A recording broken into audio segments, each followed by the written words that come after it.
د شمشاد نړیوال ټلویزیون مینوالو زه نزار یوسفزی د قطر دوحې نه تاسو ته سلامونه او نیک احترامات وړاندې کوم. موږ قطر ته راغلي یو او نن ډېر د خوشحالۍ ځای دی چې په قطر کې د افغانستان سفارت ته راغلي یو.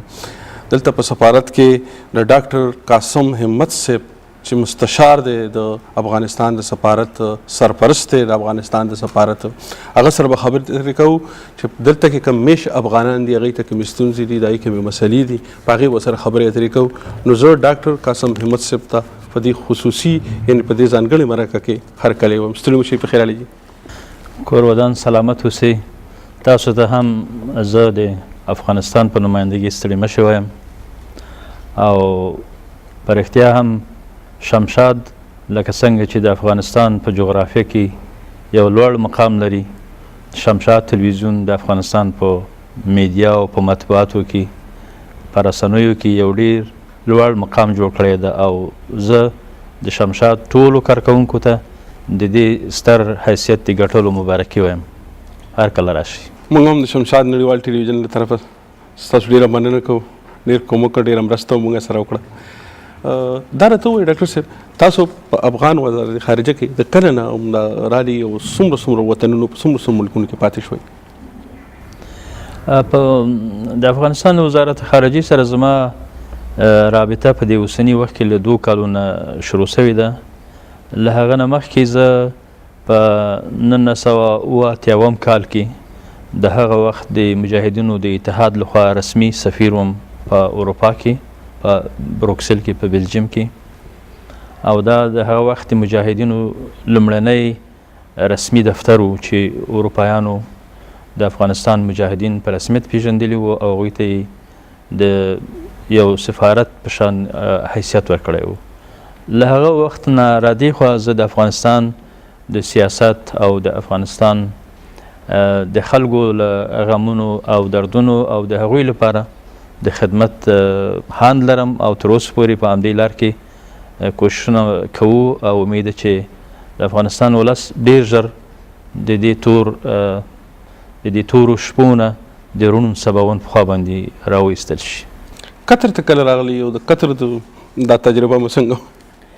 په حقیقت کې له 2 میاشتو نه دېخوا د وزارت خارجه افغانستان د باندنیو چارو د وزارت د پریکړې په اساس د هغوی د غوښتنې په اساس قطر ته راغلم. او دلته الحمدلله کوم کسانو چې کار کړی د له ما نه مخکې په سفارت کې هغوی هم ډېرې لاسته راوړنې او بریاوې درلودلې.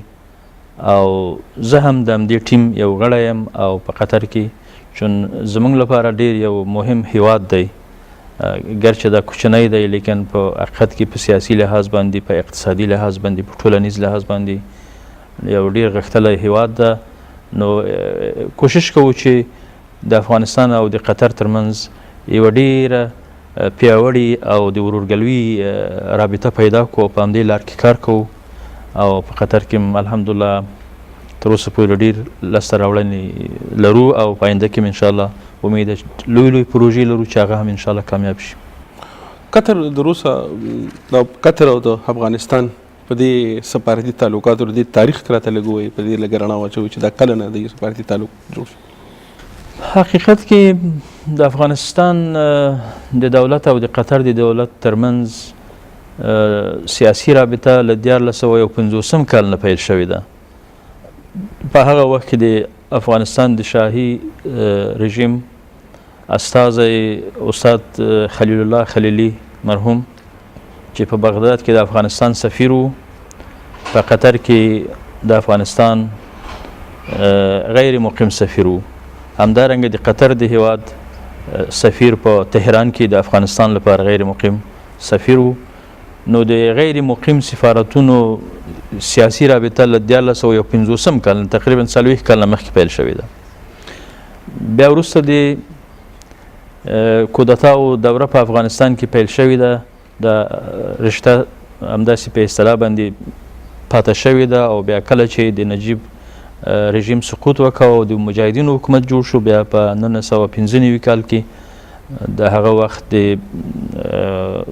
وزیر نجیب الله الافرايي د دې ځای د وزیر او د وزارت خارجه د مشر لخوا بلل شوی ده او د یو نوي رابطې پیل و خو د دې نوي رژیم د جوړېدو سره د افغانستان د اسلامي جمهوریت له جوړېدو سره سم په 1980 کال کې دا سفارت چې تاسو دلته تشریف لرئ دا پرانستل شوی ده او تر اوسه پورې خپل کار ته ادامه ورکوي. نو قطر خو په افغانستان کې په کابل کې خپل سفارت نه لري، دې باندې څه کار کړی دی چې په راتلونکي کې به قطر حکومت دولت چې کوم دی هغه هلته خپل سفارت پرانیزي؟ او دا ډېر ښه سوال ده. په حقیقت کې څو ځلې په دې باندې رڼا اچول شوې ده. اخرین ځل کله چې د افغانستان د باندنیو چارو وزیر جلال المآب زلمی رسول په 2012 کال کې قطر ته راغی او دلته توافق وشو چې د قطر یو استازی به د دې ځای د خارجه وزارت د خالد العطیه په مشرۍ باندې افغانستان ته ځي کابل ته، او هلته به د خپل سفارت د پرانیستلو اعلان هم کوي او په همدې باندې زموږ کار روان ده. دا پرون هم زما یو ملاقات په وزارت خارجه کې دلته په قطر کې همدا موضوع بیا هم رابرسیره شوله او موږ د ځمکې غوښتنه وکوله د خپل سفارت لپاره، ځکه دا سفارت کرایي ده. نو د قطر دولت یو خاصه منطقه دلته تخصیص کړې ده د سفارتونو لپاره.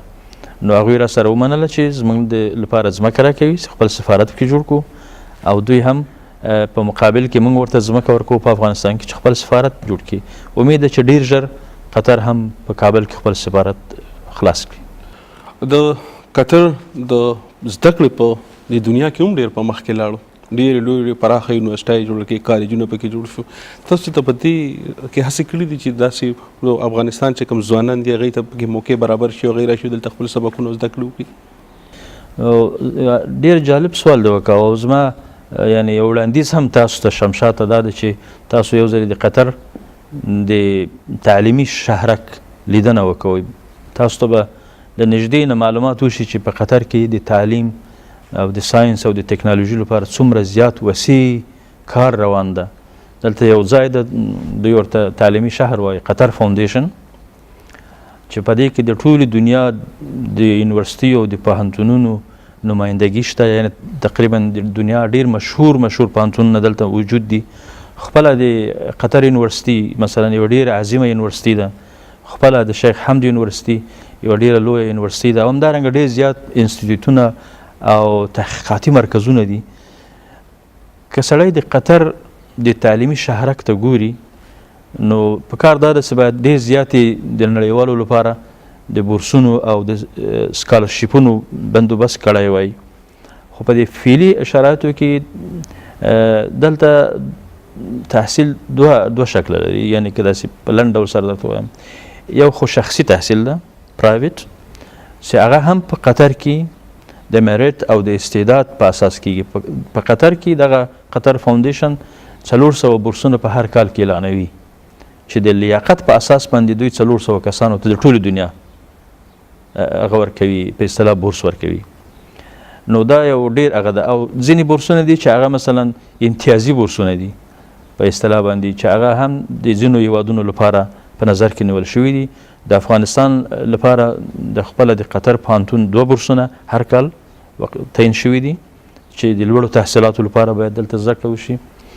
او د قطر فاونډیشن په سطح باندې هم 5 بورسونه وي چې هغه هم د لیاقت په اساس باندې خلک هلته داخله اخیستی شي. او په شرعي ساحه کې هم موږ هر کال د 10 بورسونو خاوندان کیږو چې په شرعي معهد کې زمونږ تنکي ځوانان او ځوانان داخلېدلی شي. نو د افغانستان او د قطر ترمنځ د بورسونو او تعلیمي فعالیتونو او راکړې ورکړې یوه زمینه شته. امید ده چې موږ په راتلونکي پروژو کې دا ډېره تقویه کړو، یعنی د بورسونو د لاسته راوړنې مقدار زیات کړو. خو دا یو ډېر ښه چانس ده، ډېر ښه ځای ده د تعلیم او د تربیې لپاره، ډېره لوړه سویه لري. یعنی په دې خلیج کې حتی څه چې حتی د دنیا په ډېرو ملکونو کې هم په دې سطحه باندې ورزیده استادان او دومره ښه نصاب نه وي لکه چې په قطر کې ده. تاسو دوی سره په رابطه کې کار پرې روان دی؟ بلې و، موږ هر کال ورسره خبرې کوو. څه وخت مخکې هم زما ملاقاتونه و د قطر یونیورسټي له معاون سره، د بورسونو له مسؤل سره، او موږ ورنه غوښتنه کړې چې چون افغانستان داسې یو ملک دی چې په هغې کې جګړې هر څه خراب کړي دي، خاصتا زموږ ځوانان لوړو تحصیلاتو ته ضرورت لري. لکه څنګه چې د افغانستان ولسمشر دې ته ډېره توجه کړې ده، یعنې د افغانستان له ملي بودیجې نه هر کال تر 10,000 تر 50,000 کسانو یعنې په اصطلاح باندې لیستونه جوړېږي او د خارجي بورسونو لپاره ورته کومک کېږي. همداسې موږ هم ډېر کوشش کوو چې د دې لارې نه د افغانستان د ځوانانو لپاره د تعلیم یو زمینه مساعده کړو. دا ډېر اساسي شی ده. د علم او تعلیم زموږ د ټولنې د ارتقا لپاره تر ټولو ضرور عنصر ده زما په خیال. دلته کې موږ وګرځېدو د نورو قومونو په ته سړی وګوري، بیا خپل افغانانو ته وګوري، زموږ تعداد شمېر د هغوی نه ډېر کم دی. نو چې موږ پوښتنې وکړو نو خلکو راته دا وایي چې دلته کې د افغانیانو دپاره ویزې چې کوم دي نو دا بند دي. تاسو په دې اړه خبرې ترې دوی سره شوي دي د حکومت سره؟ او بلې د ویزو مسله هم موږ تقریبا سفیر صاحب او ما څو ځلې د مربوطه کسانو سره د ویزو په حصه خبرې کړې دي. البته یو لوی قرارداد هم زموږ او د قطر د دولت ترمنځ امضا شوی په 2008 کال کې چې د قطر هیواد ته به د افغانستان نه کارګران راوستل کیږي. استخدام د کارګرانو یو لوی هغه د اتفاقنامه ده چې په هغې باندې دستخط شوی ده. د افغانستان د وزیرانو مجلس هم هغه تصویب کړي ده او دلته هم د دې ځای امیر هغه توشیح کړې ده چې هر کال باید دغه یو تعداد کسان راشي د افغانستان نه، هغه زموږ مسلکي خلک او د قطر په بیا جوړولو کې به دلته کار کوي. خو لیک تخنیکي ستونزې شته متاسفانه چې دوی همیشه دې ته اشاره کوي چې کوم داسې خاص معنی چې ورته دوی مستقیما موږ ته تحریري ویلي داسې شی نشته. اما وایي چې په پاسپورټونو کې ځینې تخنیکي ستونزې دي. امید ده چې دا تخنیکي ستونزې حل شي، بیا به همدا پروسه چې یو اتفاقنامه ده یعنې په حقیقت کې تصویب شوی کار ده دا به پیل کیږي. خو اوس هم الحمدلله یعنې په دا کم وخت کې د دې افغانانو د ویزې پروسه شروع شوې ده. ځینو کسانو ته موږ ویزې اخیستې دي او ویزې ورکوي او دا وروستۍ هفته کې تېره هفته کې تقریبا موږ سره وعده شوې ده چې د 2,500 کسانو لپاره به دوی د ویزې بندوبست کوي. نو دا یو ښه آغاز ده زما په خیال باندې. دا انشاءالله چې په آینده کې زیاتېږي پسې.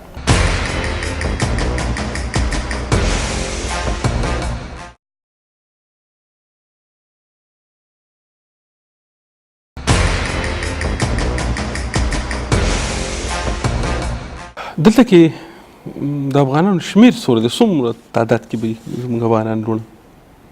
داسې رسمي شمېر خو نشته. تقریبا کوم شمېر چې موږ سره تثبیت ده یعنې موږ کار پرې کړی ده د 4 او 50,000 ترمنځ ده. او تاسو ته معلومه ده چې یو تعداد افغانان پاکستاني پاسپورټونه لري. یعنې که چېرته هغه کسان هم ورسره علاوه شي نو زه فکر کوم چې تعداد یې ډېر لوړ ده. اوس موږ په دې نوي پروسه کې البته دا هم دا کله چې زه راغلی یم دا یو رښتیا دا ښه ده چې تاسو ته ووایم دا هم د خوشحالۍ یو ځای ده، یو لویه بریا ده چې موږ موفق شو چې پاکستاني پاسپورټونه په افغاني پاسپورټونو بدل کړو او د قطر دولت له موږ سره موافقه وکوله چې هغه اقامه ورسره ترانسفر کړي، یعنې د پاکستاني پاسپورټ نه افغاني پاسپورټ ته ترانسفر کړي. په دې ډول سره موږ په حقیقت کې موفق شولو چې د افغاني پاسپورټونو ته ویزه واخلو، ځکه چې هغوی خو به همدا له دې بعد به په افغاني پاسپورټ سفر کوي. نو که چېرته اوس د هره ورځ مثلا 10-15-20 کسان د خپل پاسپورټونه بدلوي او که چېرته دا ټول پاسپورټونه بدل شي بیا هغه وخت کې موږ دقیق احصایه تاسو درکولی شو چې څومره افغانان دلته اوسېږي. خو فعلا د 4 او 50,000 په منځ کې کسان شته. تیر وخت کې دلته کې یو سکول پرانیستی شو په ټوله نړۍ کې. افغانان ډېر خوشحاله شي. په قطر کې افغانان یو ډېره لوی کارنامه وکړه چې دا سکول یې را جوړ کړ. خو د بدبختۍ د امله موږ اورېدلي چې هغه سکول هم د ناکامۍ سره مخ شو. نو داسې ولې کېږي لکه دا افغاني ملي تجار یا تاسو دای کومک نه کوئ، مرسته یې نه کوئ، ډاډګیري نه کوئ د سکول چې له منځه لاړو؟ دا خو ډېر لوی تاوان زیان ونه شو؟ رښتیا هم چې دا هم د خوشحالي ځای ده او هم د خفګان. د خوشحالي ځای په دې و چې په دې عربي هیوادونو کې شاید حتی د نړۍ په سطح کې ووایم موږ اولین کسان وو چې دلته د افغانستان یا د افغانانو لپاره یو انسټیټیوټ جوړ کړو. یو مکتب موږ نوم نه و پېښه، یو علمي انسټیټیوټ و. ځکه چې تاسو ته ووایم دلته یو لویه ستونزه دا ده چې موږ په فامیلونه کوم فامیلونه چې راغلي دي د هغوی ماشومان لا یې سن ډېر لوی د عمر یې زیات ده او لا سویه ډیره ټیټه ده. نو دوی په د شخصي مکتبونو کې په پرایویټ سکولونو کې نه نیول ځکه چې عمرونه یې هم زیات وو او سویه یې هم ډیره ټیټه وه. مثلا د اطراف نه راغلي خلک بیا د دې همیشه شکایت و. بالاخره سفارت د دې مشرانو په مشوره باندې فیصله وکړه چې د دوی د سطحې د لوړولو لپاره یو انسټیټیوټ خلاص کړي. بیا په دې کې مختلف مضمونونه و، مثلا انګلیسي ژبه چې دلته ډیره ضروري ده، عربي ژبه مثلا او ساينس او همدارنګه کمپیوټر او نور ریاضیات. دا ټول شروع کړل د یو هندي مدیر په مرسته باندې او فیصله داسې شوې وه چې دې ته به چون دا یو پرایویټ پروژه وه، یوه شخصي هغه وه، نو د دې لپاره باید موږ بودیجه پیدا کړو. یو تعداد تجاران چې دلته دي هغوی خدای دې کور ودان لري، هغوی مرسته وکوله چې د انسټیټیوټ په پښو ودروي. لیکن متاسفانه چې انسټیټیوټ ډېر زیات مصرف ته ضرورت لري، یعنی د دې تعمیر او د استادانو معاشونه او موټرې چې مثلا د متعلمین راوړي له کورونو نه دا ډېر زیات مصرف و، یعنی د څو محدودو تجارانو له وس نه پورته و. نو بیا ما شخصا د دې ځای د تعلیم د عالي شورا سپریم کونسل اف ایجوکیشن هغوی سره ملاقات وکړو. د هغوی نه مې پوښتنه وکړله چې موږ داسې یو پروګرام لرو، تاسو ورسره مرسته وکوئ. نو هغه کومه مرحله چې په کار ده باید رسمي شي، اوس په هغه مرحله کار کوو. موقتا دغه انسټیټیوټ بند شوی ده، لیکن ډېره هیله لرو چې هم د افغانستان د معارف وزارت او هم د قطر د تعلیم عالي شورا له موږ سره د دې بیا پرانستنې لپاره مرسته وکوي. منتظر یو چې دا قانوني مرحله طی شي انشاءالله. وبکې خدای به ډېر زر تاسو ډاډئ چې دا سکول بیا پرانیستی شي انشاءالله. زه خو ډېر امیدوار یم، همیشه باید سړی امید ولري، لیکن لکه ما مخکې چې ویلي ډېر زیاته یوه لویه پروژه ده، یعنې ډېر مصرف ته ضرورت لري.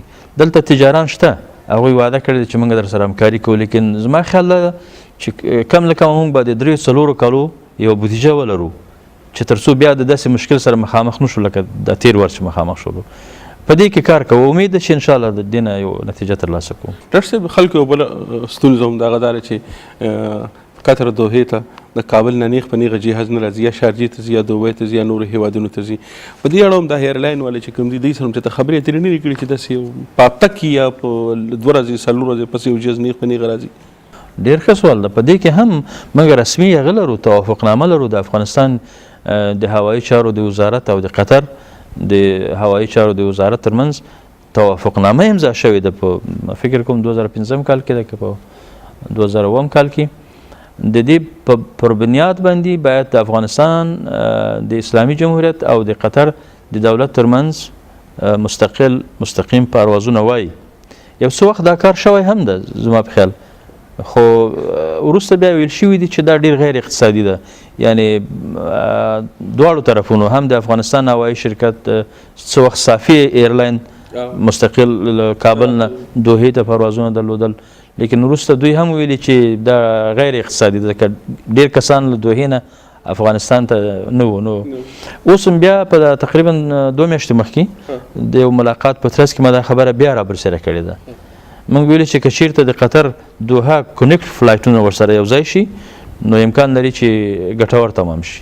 دوی وعده کړې چې موږ دا مطالعه کوو او په آینده کې به په دې باره کې انشاءالله تاسو ته جواب درکړو.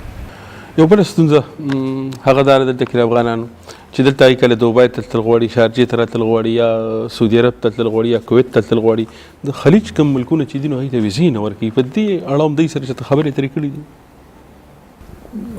دا هم رښتیا هم یوه ستونزه ده او ډېره مهمه ستونزه ده، خو په مجموع کې د قطر او د خلیج د ټول اتحادیې یو مشترک قانون شته.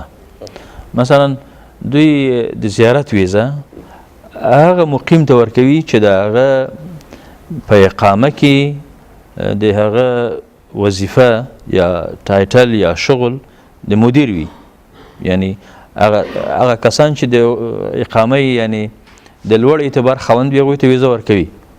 اما یو تعداد کسان او ډیری شاید همداسې وي چې هغوی مثلا کارګر دي یا مثلا ډرایوران دي یا مثلا داسې عادي کارونو باندې مصروف دي، هغوی ته د همدې قانون پر بنیاد باندې ویزه نه ورکوي. هر چا ته، یوازې افغانان نه، یعنی د نورو ملکونو اوسیدونکي هم دلته شته، مثلا د فیلیپین، د اندونیزیا، د نور څوک د هندوستان د ډېرو ملکونو، هغوی سره هم عین معامله کیږي. که چېرته ستا په اقامه کې ستا حیثیت لوړ وي، ستا وظیفه لوړه وي، یعنی په اصطلاح په اقتصادي لحاظ باندې د دې توان ولري چې سفر وکولی شي، بیا معنی نشته.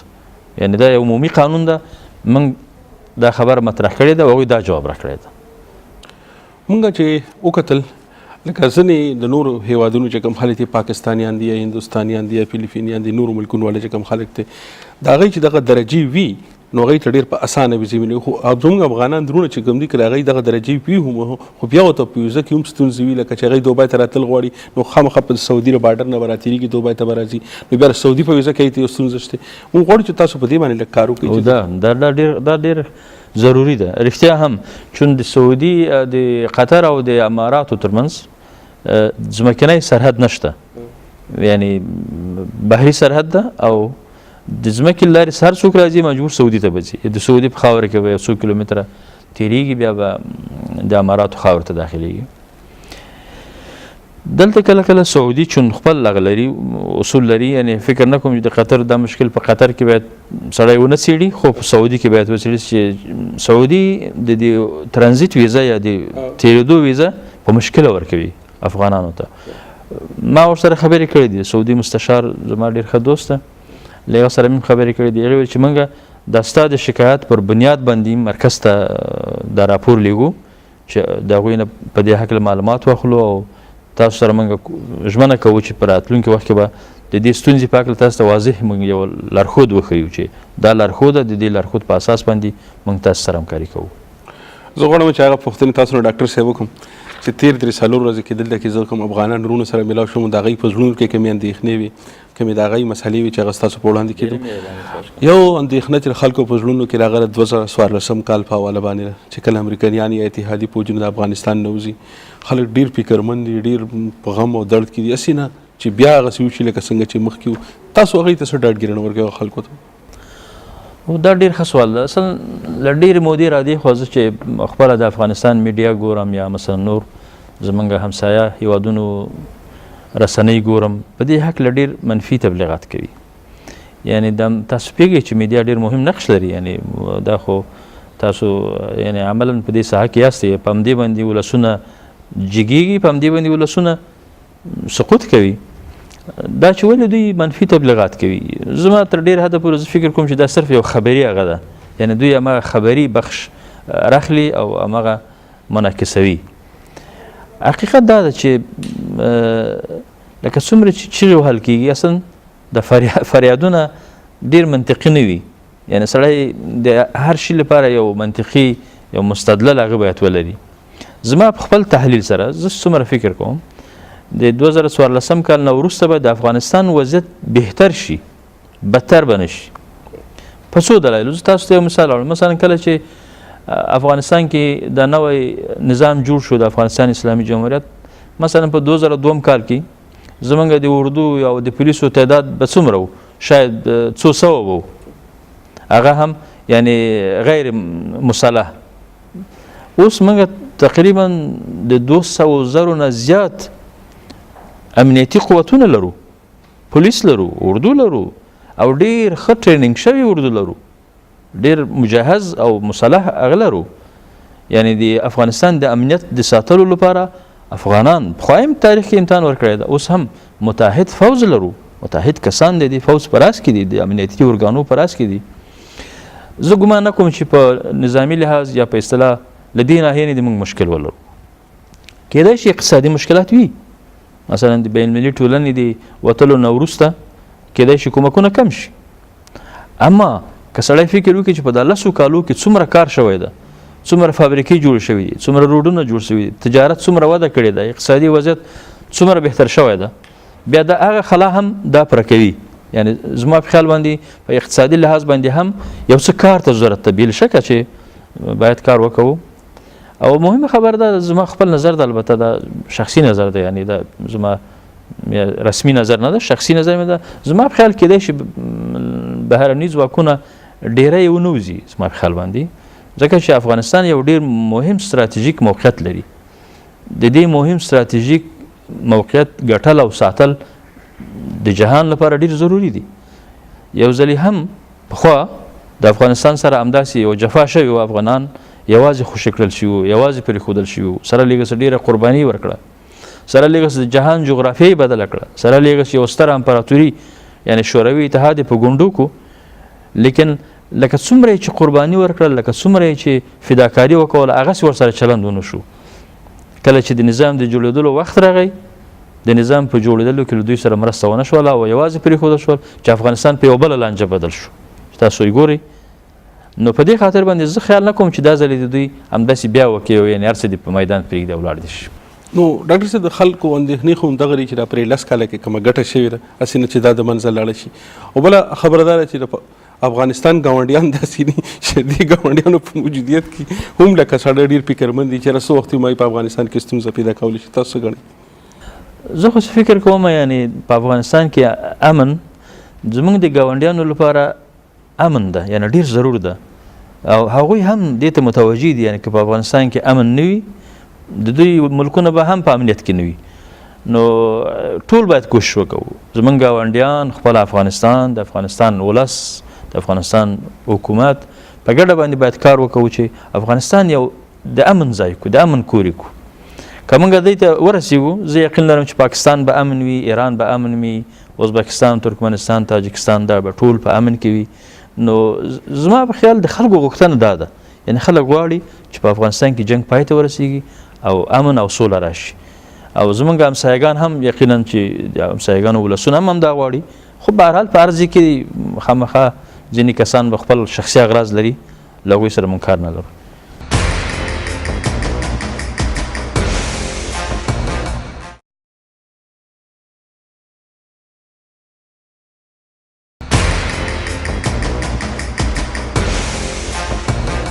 په ټوله دنیا کې شور دی چې په قطر کې د طالبانو دفتر دی. تاسو ډاکټر صاحب دې نه خبر یې د دفتر په رسمي دفتر دی، دوی صرف دلته اوسي چې ته خپله کې رابطه یا داسې څه شوي دي؟ طالبان خو تقریبا 2009-2010 کال نه داخوا په قطر کې موجود دي او تعداد کسان دوی د یو خاص ماموریت لپاره راوستل شوي وو چې هغه تر هغه ځای چې زه معلومات لرم په د یو امریکایي اسیر یا د یو امریکایي بندي د مبادلې خبره وه چې هغه له طالبانو سره موجود ده او امریکایانو او د طالبانو ګډ تفاهم دا و چې په قطر کې دوی په دې هکله خبرې پیل کړي. له همغه تاریخ نه رادیخوا دوی په د امریکایانو سره څو ځلې کتلي دي، خبرې کړې دي.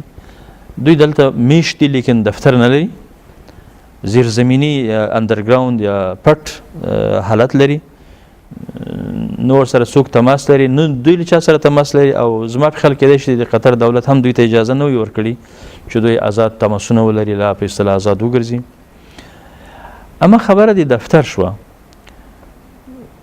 زمونږ د افغانستان ولسمشر تاسو بهتر خبره یاستئ چې بار بار دا اعلان کړی ده، بار بار غوښتنه کړې ده چې د افغانستان موضوع باید د خبرو له لارې حل شي او په هغه مخالفینو چې مسلح دي او د افغانستان د دولت خلاف، د افغانستان د ولس خلاف، د افغانستان د مظلومو پرګنو خلاف، د استادانو د متعلمینو خلاف، د نرسانو او ډاکټرانو خلاف جنگ کوي. هغوی ته بار بار اعلان کړی ده چې تاسو دې نه لاس واخلئ، راځئ د افغانستان د افغانانو په شان باندې په افغانستان کې خپل سیاسي فعالیت وکوئ، خپل ژوند وکوئ. نو دا زمونږ د دولت رسمي موقف ده. په وروستي وختونو کې د طالبانو د دفتر د پرانستلو لپاره په قطر کې هم رسما اعلان شوی ده. د افغانستان دولت حاضر ده چې د طالبانو لپاره یو نمایندګي وي په قطر کې، یو داسې ځای چې د هغه ادرس نه موږ وکولی شو طالبان د صلح په پروسه کې شریک کړو، د افغانستان په راتلونکي جوړونه کې شریک کړو، د تخریب په ځای د تعمیر روحیه ورکړل شي. او د افغانستان دولت په پرنسیپ کې په اصولو باندې موافق ده چې دلته یو طالبانو یو نماینده دفتر وي. لیکن ځینې مهم مسایل چې هغه موږ ته پخوا هم تشویش پیدا کړی و، ځکه ستاسو خبره سي طالبانو په نوم یا په نمایندګي کسان راغلي دي او انتحاري کړي ده او زموږ د صلح د عالي شورا مشر پروفیسر برهاندین رباني شهید کړی ده، زموږ د امنیت مشر زخمی شوی ده، تاسو خبرې. نو هغه هم د صلح په اصطلاح نمایندګانو، د صلح سفیرانو نو دا زمونږ د اسلامي جمهوریت تشویق په ځای ده. نو ځکه موږ ځینې خاص شرایط لرو. اول دا ده چې دا دفتر به موقت وي، د دې دفتر وظیفه به مشخصه وي، معلومه به وي، د دې دفتر نمایندگان به پیژندل شوي، د اعتماد وړ خلک وي چې موږ پوه شو چې دا د چا نمایندګي کوي، څوک له کوم ځای نه راغلي دي. دا د کوټې د شورا نماینده ده، دا د پېښور د شورا نماینده ده، دا د وزیرستان نماینده ده. او له دې دفتر نه نور سیاسي او اقتصادي غلطه استفاده ونه شي. مثلا دا د چاندو د ټولولو یو ذریعه نه وي، یا په اصطلاح نور داسې کارونه چې هغه د صلح نه خلاف وي هغه پکې ونه شي. او د دوی یوازینۍ او تر ټولو لویه وظیفه یې همدا وي چې د افغانستان د صلح د عالي شورا له هیات سره د صلح په باره کې خبرې وشي، او کله چې د صلح پروسه تکمیل شي بیا د دفتر وتړل شي. دا د افغانستان د دولت شرطونه دي، او امید ده چې د په راتلونکي نږدې وخت کې دا شرطونه د قطر له دولت سره شریک کړی سي. او موږ خو ډېر یقین لرو چې د قطر دولت او د قطر امیر خپله شخصا امیر ډېر زیات د افغانستان سره د افغانانو سره مینه لري. یعنی کله چې ما ورسره په وروستی ملاقات وکړو د ده وسعت نظر، د ده پوهه د قدر وړ وه، او کافي ډېره تجربه لري د منازعاتو په حل کې د ډېرو مختلفو نور اسلامي هیوادونو لکه مصر، لکه تونس، لکه یمن، مثلا لکه سوریه، په دې ټولو کې دوی کافي تجربه لري د روغې جوړې لپاره. نو موږ هیله لرو چې قطر به په دې پروسه کې د روغې جوړې په پروسه کې ډېر مهم نقش ولوبوي. ډاکټر صاحب، تاسو د دې خطې افغانستان په تاریخ ډېر ژور او ډېر حساس نظر لري. اتفاق داسې په یو خبره په یو نقطه باندې د دنیا په یو قوم کې نشته، اختلافونه په دنیا په قومونو کې وي. نور قومونه خپل اختلاف د جرګې د لارې، د مرکې د لارې په جمهوري طریقې سره کوي. دا زموږ د افغانانو په دې رویو کې را دومره مطلب تشدد او د دومره غصه، دا تاو تریخوالی، صبر را کې نشته، زغم را کې نشته. دا څه تاریخي ستونزه ده؟ دا خو ډېر ښه سوال ده، او دا خو رښتیا هم چې ډېر یو عمیق تحلیل ته ضرورت لري. زه فکر کوم افغانستان د داود خان د کودتا نه مخکې چې تر هغه ځایه په د معاصر تاریخ کې موږ ګورو ډېر د امن یو ملک و. په دې ملک کې پښتانه، ازبک، ترکمن، تاجک، شیعه، سني، هزاره وغیره ټول اوسېدل، او هیڅ نه و اختلاف، هیڅ نه و کشمکش، هیڅ نه و منازعې د دوی ترمنځ نه وي. خاصتا د دیموکراسي لسیزه چې موږ ورته وایو په دې کې ډېر زیات یعنی سیاسي فعالیتونه و، ډېر احزاب و، مختلف احزاب، چپي احزاب، قومي احزاب، اسلامي حزبونه، ټولو په یو داسې فضا کې سره ژوند کاوه چې د یو دیموکراتیک نظام غوښتنې وي، یعنی هیڅ نه و مشکل نه و. اما کله چې په افغانستان کې پردي افکار مطرح شو، د پردي افکارو د خارجي مداخلو په ترڅ کې افغانان په خپل منځ کې سره واوښتلو، او دغه تاسو ته معلوم ده چې تقریبا 25 کاله کېږي چې د وینو یو سیل روان ده په افغانستان کې چې د دې وینې سیل زموږ همسایه ملکونه هم نارامه کړي دي. او ښه ده چې سړی په دې باندې یقین ولري چې زموږ تاسې د پښتو یو متل ده وایي چې بل ته کوی کینې خپله به دې پیلا شي. نو چې زموږ ټول همسایګان هر څوک چې دي باید له دې نه درس واخلي چې دا سیاست د تخریب سیاست، د مداخلې سیاست، د ملیشي جوړولو سیاست، دا سیاست کامیاب سیاست نه ده. زه خپل یقین لرم چې دا جنگ په افغانستان کې پردی جنگ ده، د افغانانو په ګټه نه ده، د افغانانو خپل جنگ هم نه ده. د پردیو افکارو، د پردیو مداخلو په ترڅ کې دا جنگ په موږ باندې تحمیل شوی ده، په دې منطقه باندې تحمیل شوی ده. که لر د کبر زما په خیال باندې دواړه په یو مشکل کې ګرځي. نو د دې پردیو جنگونو د خلاصون لار دا ده چې موږ سره خپل شو. د دنیا نور قومونه که تاسو وګورئ په تاریخي توګه باندې د خپل تاریخ محفوظ ساتي، د هغې لپاره ډېر کوششونه او ډېرې هڅې کوي. تاسو هم یو نمایش وکړو تېره ورځ موږ درغلي موږ وکتېدو، په هغې راته لږ رڼا واچوو چې دا په قطر کې او په خلیج کې تر ټولو تاریخي ستر موزیم چې ده همدغه تاسو چې بیګا د دې مراسمو په پرانستنه کې ګډون درلود، او ستاسو نه ډېره مننه کوم. دا په خپل نوع کې، په خپل ذات کې بې ساری پروګرام ده. موږ د دې لپاره ډېر کوشش کړی ده، او د اسلامي آرت موزیم چې تاسو پرون ولید دوی هم بیا خاصا د فیروسکو مشرانو او د فیروسکو انسټیټیوټ او ادارې ډېر منندو یم چې دومره یوه ستره تاریخي پیښه په قطر کې تمثیل کړله. پرون په قطر کې د افغانستان د فیروسکو د آثارو یو نمایش و چې دا د افغانستان د هغه عظیم ثقافتي بهیر هغه څرګندوی ده چې زرونو کاله مخکې شروع شوی ده. اوس یو ځل بیا د فیروسکو بنیاد د دې د احیا لپاره کار کوي. هغه اثار یې راوړي دلته، هغه پخواني اثار هم او د پخواني اثارو نه چې کوم نوي طرحې او نوي الهامونه اخیستل شوي دي او هغه تطبیق شوي دي په هنري لاسونو باندې تاسو پرون ولیدل، نو دا د افغانستان او د قطر د رابطې لپاره یو ډېر لوی اقدام ده. بیګا تاسو ولیدل چې څومره افغانانو او څومره قطریانو او څومره بهرني خلک او څنګه په یو ماحول کې سره راټول شوي وو او د خوشحالي او د محبت یوه فضا وه. تاریخونه، ثقافتونه، کلتورونه ډېر سره مشترکوالی لري، ډېر ورته والی لري، خو دا باید یو بل ته عرضه شي، یو بل ته وښودل شي. نو دا پرونی اقدام په همدې غرض شوی ده چې د قطر خلک او د خلیج خلک د افغانستان له کلتور او تاریخ نه بهتر خبر شي. امید ده چې دا سلسله ادامه ولري انشاءالله.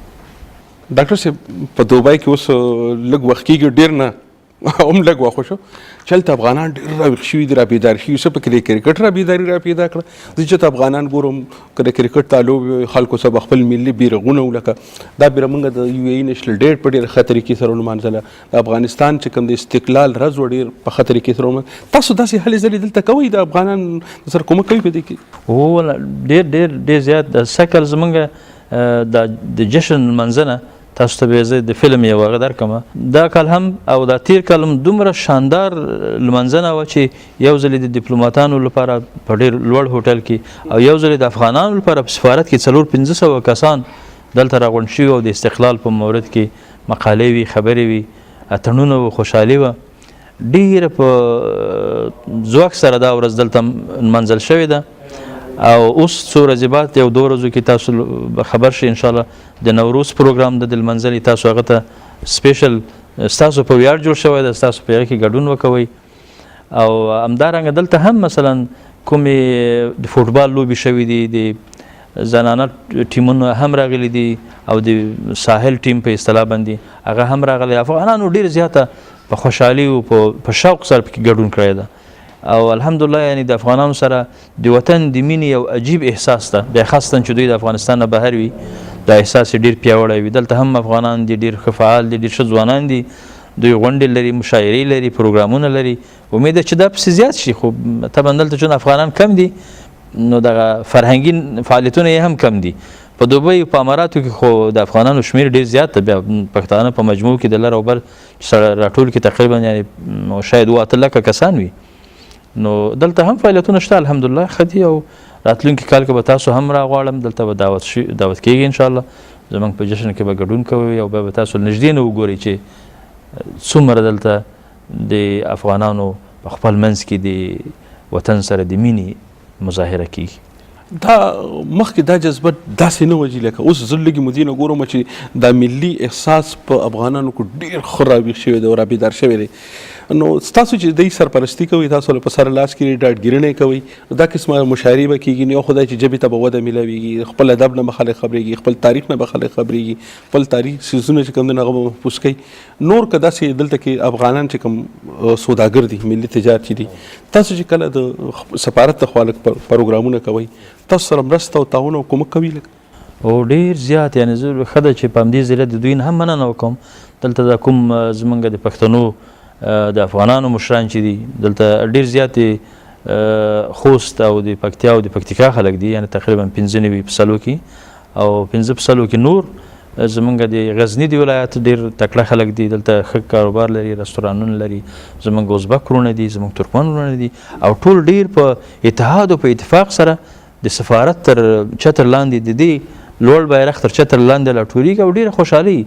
حتی زمونږ د ډېرو د مراسمو د محافلو ټول مصارف دوی په غاړه اخلي. افغانان الحمدلله شتمن دي، یعنې دلته زمونږ تجاران چې دي ښه دي، ډېر ښه روزګار یې ډېر ښه ده او د شکر ځای ده او د افغانستان سره هم ډېره هغه لري مینه لري خلاف د نورو ملکونو د قطر سرمایه‌داران تر ټولو زیات سرمایه په افغانستان کې مصرف کړي مثلا د دوی جایداد څه وګوري په خوست کې په کابل کې په نورو ولایتونو کې نو دوی سره یو شعور شته او ستا خبره بالکل درسته ده زه هم فکر کوم چې د 10 کالو را دې خوا د افغانستان په خلکو کې د وطن سره مینه زیاته شوې ده دا واقعیت ده او دا یو ښه بدلون ده دا یو ښه غوښتنه ده هم د دې محبت او د دې احساس د را پارېدو را د وښېدو په خاطر باندې موږ باید ډېر کوشش وکړو زه وایم چې که هر قوم خپل سیاسي شعور ولري او خپل دوست او دښمن تشخیص کړي خاصتا د افغانستان په کیس کې چې دوی پوه شي چې دا جګړه زما جګړه نه ده دا جګړه د افغانانو جګړه نه ده دا جګړه د اسلام لپاره جګړه نه ده دا یو پردی جګړه ده د نورو لپاره د نورو د ګټو لپاره جګړه ده نو زه یقین لرم چې ډېر زر به د امن او د صلح فضا مساعده شي ډاکټر صاحب په دې احساس په خپل وطن په دې ملي جذبه و د خپل وطن په مخ کې بوزو په اخر کې د شمشاد ټلویزیون شیشه باندې کرنړی ټولو افغانانو ته څه پیغام لري ډیره مننه د شمشاد نه چې دوحې ته راغلی ډېر ورنه منندو یم واقعا تاسو ډېر زیات زحمت ویست کورودانۍ درته وایم او دا چې تاسو د پرون شپې او د پرون ورځې د موزیم د پروګرام نه پرانستنه ولیدل او منعکس هم کړه دا هم ډېر ستر کار د تاسو دې ملت په رشد کې د دې ملت په ترقي کې د دې ملت په آبادي کې پوره سهیم یاستئ او شمشاد دی تل ژوندی وي او د افغانستان خلک دی تل خوشحاله سرلوړي او بریالي وي هیله ده زما د ټولو ورونو نه چې د افغانستان په جوړولو کې مټې بډ وهي او هر یو زموږ تاسې سفیران یو